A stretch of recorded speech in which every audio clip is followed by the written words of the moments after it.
Welcome back to another episode of I don't know what to call this YouTube channel. I am your host, Lexington Jones.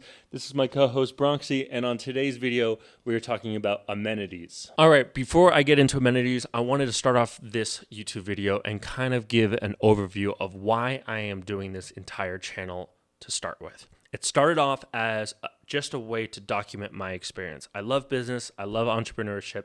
I love everything about competing and growing a business. And this channel was originally designed to just document my experience. It is now kind of transformed into a YouTube channel teaching about glamping and the education behind glamping.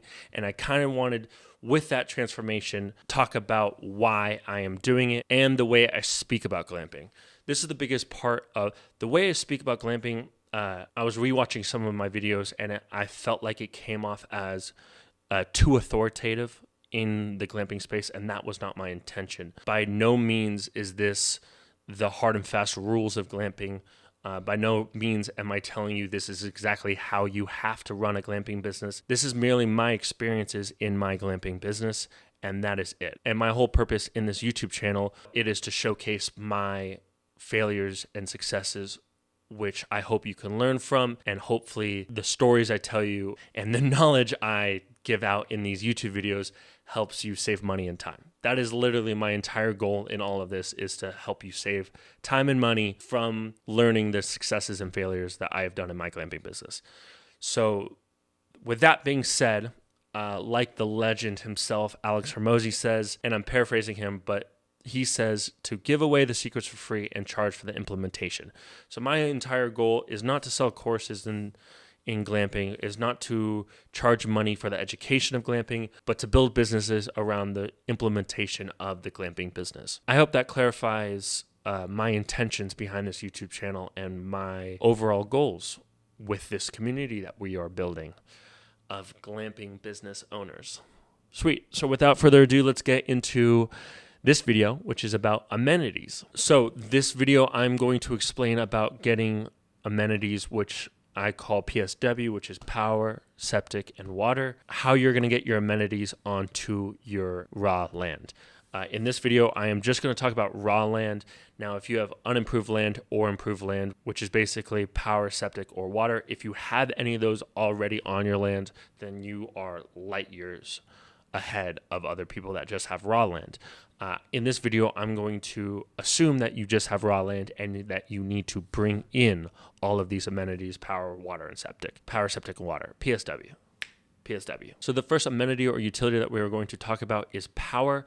There is really only one major way of bringing power to your unit, and that is solar panels. Power, I would say, is the number one utility that you want to bring, as people are obsessed with their phones, and having a way to charge their phones is almost a necessity nowadays. And I would put that almost above water, because if they were staying with you for one night, and this is talking from experience, people would rather go without water and shower the next day than they would go with no power. So people want lights, people want outlets, people want ways to charge their phone, rather than they will hold off on showering for a day. And the main and pretty much only way to do that without doing wind turbines or generators is with solar panels. All right, so the main way to bring power to your glamp site, which is off-grid, is with solar panels. I'm going to give a very brief, not extensive explanation of how solar panels work. So you have the sun, right, which is a massive ball of energy, which emits heat and light. Then you have your solar panels, and your solar panels are made up of little things called solar cells. So when the sun's energy hits the solar panels and the solar cells, it causes electrons to move. This creates electricity. That electricity needs to go somewhere. It goes into a charge controller. This is the memory box of your whole system. This is basically the computer and the brains. This then feeds the electricity from the solar panels to the batteries. So you have the sun feeding into the solar panels create the electricity goes into the batteries through the charge controller. Then you have a thing called an inverter. So an inverter basically converts the voltage into your output devices, and your output could be your outlets or your lights, etc. I hope that kind of makes sense. That is a very, very brief explanation of how solar panel power works. You can buy all of these separate, your panels, your charge controller, your battery, your inverter. They can all be separate, or you can buy machines and setups that have them all together. Like, for example, the EcoFlow. EcoFlow has your battery, your charge controller, and your inverter all in one box. It's plug and play. You plug in your solar panels right into that, and you can literally plug in 3-prong outlet into that. Other setups that we have that allows you to stack up the number of watts has it all separate, and you kind of have to put them all together. There are a lot of different ways that you can do this, but that is a very, very brief explanation of it. I will go into depth in later videos about Off-Grid Utilities, which is our off-grid utilities company, but that is the gist of how you are going to bring power into your off-grid site is through solar panels, and I hope that explanation worked. That is enough for power.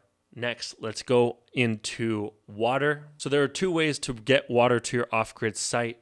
First one is to dig a well, and the second one is to truck in water. Now, if you dig a well, depending on the area, I know the area in Grand Canyon to dig a well is like $1 million. So the only feasible option to bring in water is to truck in water and to house it in an IBC tote tank, or to house it in some type of tank that can hold hundreds of gallons of water. But because I know people are having glamping businesses in other places of the world besides the Grand Canyon, let's say that you can dig a well for a couple $1,000s and not $1 million. The process of digging a well is pretty cool. First step is to find a suitable place to dig the well. You can either do this by working with a professional surveyor, you can do this by checking out geological maps of your area, or you can do this by using a ground penetrating radar. But the basic process is that you get a drill rig and you basically drill a hole in the ground and building a casing around it so that the hole doesn't collapse. And once you have gone deep enough to hit water and you have that casing around, you put a pump in there to pump it up, and that is your well. So that is a very high-level version of digging a well. Next, we are going to talk about trucking in water. For trucking in water, I'm just going to tell you how we truck in water, as trucking in water is going to be a little bit different for everyone. How we do it is there is a gas station, which is about 5 minutes away from our spot. We have an IBC 330-gallon tote tank outside of our unit. We actually do it 2 different ways. The first way is the IBC tote tank just stays on the ground. We drive a water haul trailer to the gas station.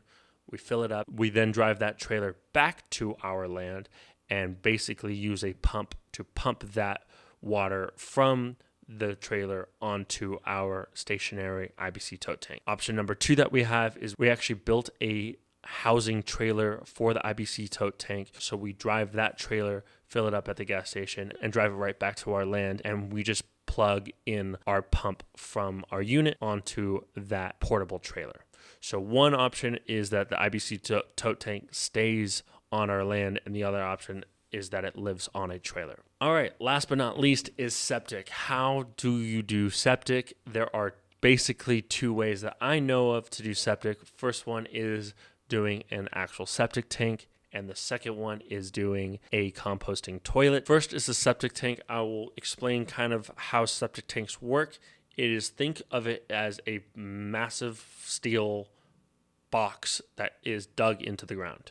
You have a line that goes from your unit into this massive steel tank. It has different compartments. The first compartment that has everything go into it, all of the solid waste falls down to the bottom. All of the gray water gets basically through multiple filters, pushed through this septic tank, and then out through leach fields into soil. So that is the concept of a septic unit. The concept of a composting toilet is, like you would imagine, is basically a toilet that uses a natural process of breaking down human waste. The composting toilet that we have is basically a toilet that separates number 2 and number 1. Number 2 gets put into a baggie that actually can be thrown away with a composting bag. And number 1 gets funneled down into a gray water tank, which then gets disposed of in a septic tank. And so there are also other ways of doing composting toilets. There is an incinerator toilet, which basically burns all of the human waste. There is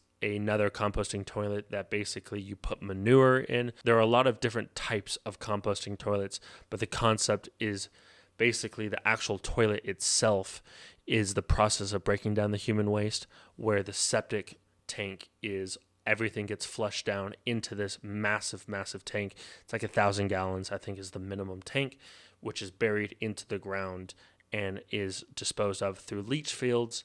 And those are basically the two primary ways of doing septic.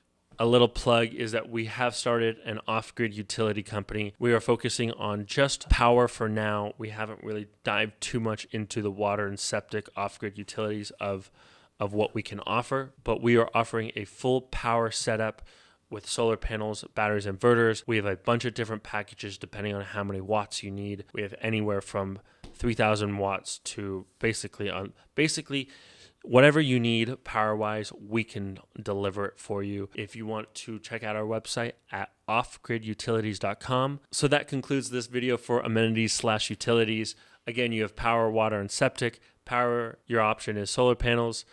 Water, you can either truck in water or do a well, and septic, you can either do a composting toilet or a septic tank. I hope you enjoyed this video. I hope it gave you kind of an insight. I know we didn't dive too much into each one, but I will be doing a breakdown of off-grid utilities in a later video, and I will see you in the next one. Peace.